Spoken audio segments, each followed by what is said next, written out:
السلام علیکم ورحمۃ اللہ وبرکاتہ۔ یہ سوال کیا گیا ہے کہ تصوف میں، اس نے تو اسلام کا لکھا ہے، گدی نشینی اور سجادہ نشینی اور یہ وہ اس کا تصور ہے، بین و توجہ۔ الجواب، برادران اسلام عزیز من، اسلام میں تو دور دور تک اس کا تصور نہیں، اور رہی سوال تصوف میں، تو تصوف میں سجادہ نشینی اور گدی نشینی کہاں سے آ گئی؟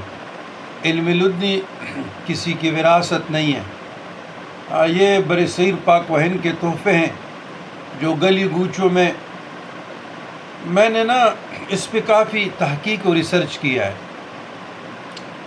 تو سب سے زیادہ جو مزارات ہیں، سب سے زیادہ جو خلفاء ہیں جن کے عرس ہو رہے، جہاں لوگ بنگڑے ڈال رہے ہیں، جہاں غیر شرعی کام ہو رہے، وہ اہل سنت والجماعت سنی بریلوی میں، ہمارے اہل سنت والجماعت۔ جہاں میں رہتا ہوں فیصل آباد میں بھی، اس گلی میں بھی دربار، اس گلی میں بھی دربار، یعنی آپ اندازہ کریں کہ کل مرید ہوا، آج خلافت دے دی اور اس پر بھی گنبد بنا دی۔ یہ تصوف ہے۔ اگر کوئی اپنے آباء و اجداد کے جو عالم دین گزرا، شیخ القرآن، شیخ الحدیث یا عالم دین تھے، اور وہ شیخ طریقت گزرے ہیں، نیک آدمی تھے، متقی تھے، پرہیزگار تھے، تو ان کی اولاد ان کے متولی ہو سکتے ہیں، خادم ہو سکتے ہیں، نائب ہو سکتے ہیں، جانشین ہو سکتے ہیں۔ تو یہ لفظ یہاں کا پیدا کردہ ہے۔ تو دیکھیے، جہاں تک میرا 40 سال کا تجربہ ہے، لاتعداد سلاسل پڑھے۔ یاد رکھیں، قرآن و سنت کا ماخذ یہ ہے کہ 5 رکعت آپ لوگ نماز پڑھیں۔ اللہ تبارک و تعالیٰ کسی کو توفیق عطا فرمائے تو نوافل بھی ساتھ ساتھ پڑھتے رہیں، صلاۃ غیر صلاۃ موقدہ، صلاۃ اشراق، صلاۃ ضحیٰ، صلاۃ زوال، صلاۃ وابین، صلاۃ تہجد، صلاۃ تحیۃ المسجد، صلاۃ توبہ یا صلاۃ شکر۔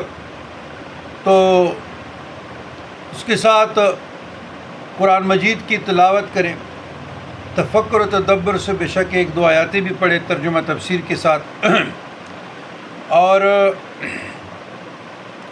اللہ اور اللہ کے رسول کی لائے ہوئے جو دین ہے اس کی قدر کرے، یعنی قرآن کی قدر کرے، سنت کی قدر کرے، تو اللہ کی اطاعت کریں، اپنے پیغمبر مصطفیٰ علیہ الصلاۃ والسلام کی پیروی کریں، اور مخلوق خدا کی بے لوث خدمت جتنا ہو سکے، چاہے آپ کو ایک مسکراہٹ کیوں نہ دینا پڑے، اور صبح شام کے مسنون جو اذکار ہے وہ پڑھیں، فرائض کے بعد مسنون اذکار پڑھیں، اور تہجد کے پہلے یا بعد میں جو 10 اذکار ہے وہ پڑھیں۔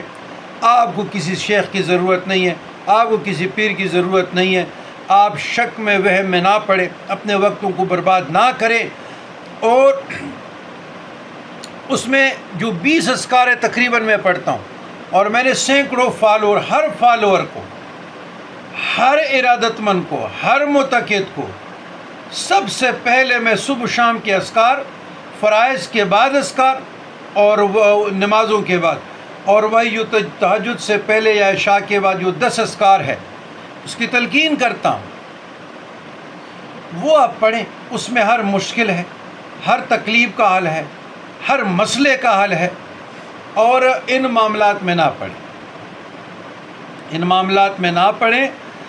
دنیا داری گھس چکی ہے، لوگوں نے درگاہوں سے، لوگوں نے قبروں سے ذریعہ معاش بنا دیا، فیکٹریاں بنا دی، تعلیم اور تعلم کہاں ہے؟ بصد احترام، ایک شیخ تھا، بہت بڑے عالم دین تھے، پائے کے، یقین کریں وہ ساری زندگی خانقاہوں پہ، پیروں پہ، مشائخ عظام پہ بہت کڑی کلاس لیتے تھے، تنقید کرتے تھے، اعتراض، لیکن جیسے اس کے ناگہانی موت سے اب ان کے بچے دیکھیں 3 بچے ہیں اور تینوں پیر ہیں.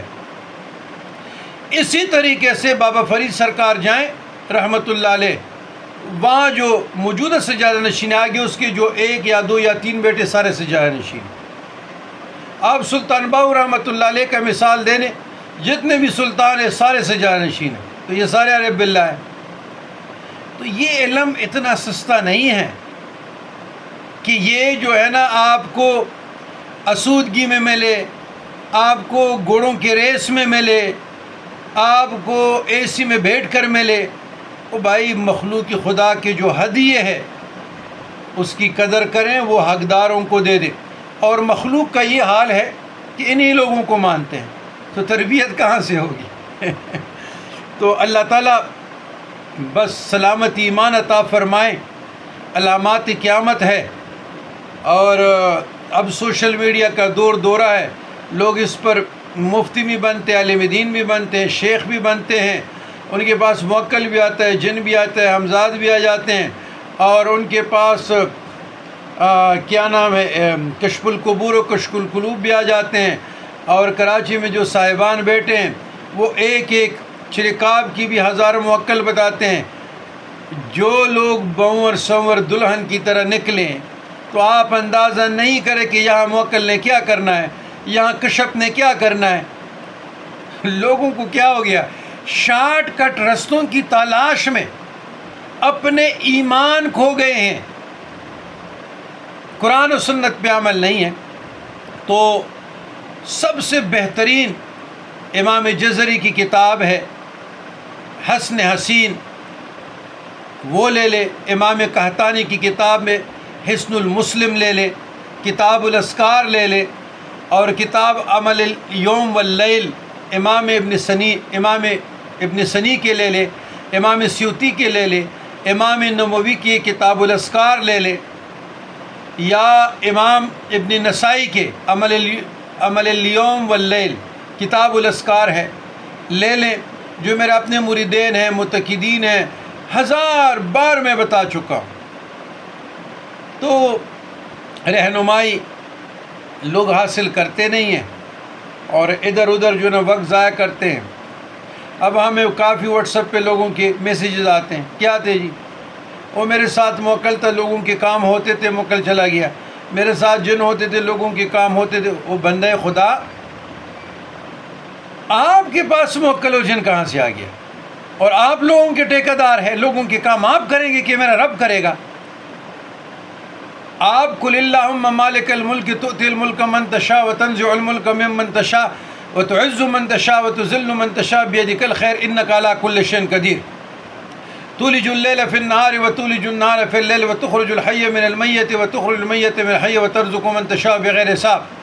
بادشاہی دینے والا، بادشاہی لینے والا، خیر دینے والا، شر دینے والا، رات کو دن سے، دن کو رات سے نکالنے والا، زندہ کو مردے سے، مردے کو زندے سے نکالنے والا میرا اللہ ہے، میرا اللہ ہے. وترزق من تشاء بغیر حساب، بے حساب رزق فراخ دینے والا میرا اللہ ہے. تو کب سے آپ متصرف ہو گئے کارخانے قدرت میں کہ آپ لوگوں کے کام پہ مامور ہے؟ بھائی یہی شرک ہے.